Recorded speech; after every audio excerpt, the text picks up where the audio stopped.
Everyone, Maurice, and welcome to Tanks Invest. Talk about investing, finance, and professional development. For today's editor terms only, the investment top today will be Ethereum ticker ETH. So it's my second video that I'm posting again today. With respect to recording time of 4:04 p.m. on Eastern time, current trading $3,154, down about 2.32% so far.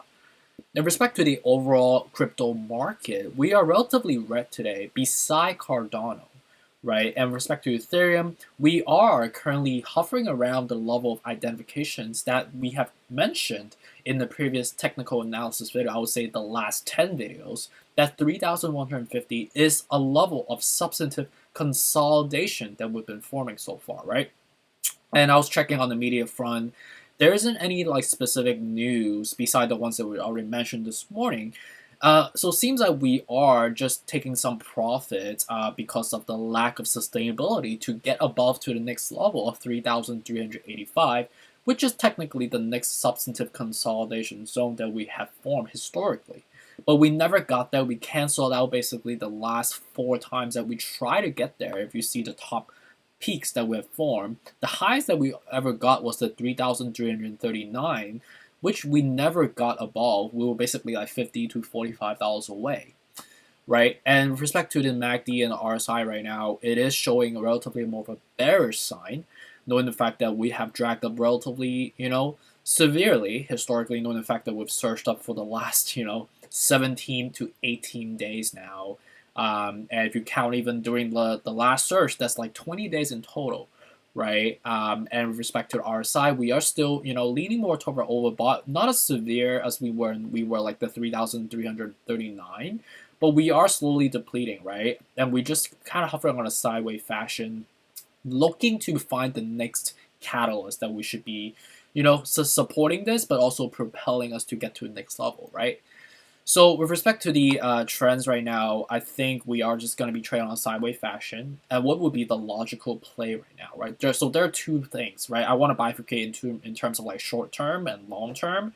So short term wise, if you have some risk tolerance that you want to take a little bit more of a adventurous side of the house, buying at the low 3,000 and then swinging up to the 3,150 or obviously the 3,200 ish would be like a $200 gains, right? Obviously, the contingent on how many Ethereum you purchase, that could be a relatively good short-term gains, right? But if you want to buy for long-term, just remember, you want to basically take this with a great mental preparation that we have a high propensity of selling off, right?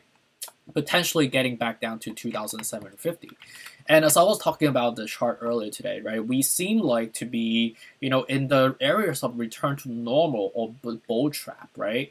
We are basically, denying. That's why we sustain at the current level. But again, 3,150 is a, substantive level, right? And it's a level that we've consolidated before for at least 10 times now. So in the perfect world, we are just trading on a sideways fashion, continue to consolidate like the way we were consolidating before, and hope that we'll continue to surge up. But I think based on just technicals and logics, right, and using this cheat sheet, if you may, the technicals never lies, right? As much as I am optimistic, we have to believe in what the fundamentals tells us. So it seems like we are in the blowout phase right now, and I think the next couple of subsequent moves that we might be foreshadowing would be some negative news coming, right? And I think one of the major catalysts that should be expecting would be coming in the next couple of days, right? I think the Jackson Hole speech that Jerome Powell is going to give us in the next couple of days, I think by end of August, I don't know what specific date it is, but that's a calendar dates you want to mark on the calendar because we will learn a little bit more with respect to the quantitative tightening or the tapering plan. And obviously, with respect to some of the activities that the Fed and obviously the SEC from Gary Gensler, naming crypto as some sort of a scam or fraud, just any negative adjectives they have been using to describe crypto as a whole, and obviously putting some regulatory enforcement and compliance structure onto crypto can subsequently hinder or marginalize our profits going forward. Those could be negative catalysts at the same time, not just for Ethereum, but overall as a market as a whole, right? Recap on numbers in the technical analysis with respect to Ethereum again, right? The $3,000 level would be a level that you want a short-term swing trade. But however, we do have a high propensity to follow the technicals, the fundamentals, which we have identified in the cheat sheets and the technicals. That 2,750 and 2,450 would be the more logical level for me dollar cost average in the more risk averse perspective. But 9,800 is a long-term price target, in terms of the next 12 months. So ideally, by next year, by June or July, we should be somewhere around this level, right? That would be 3.3 times your money from here, which is not a bad idea, right? So hopefully this is helpful.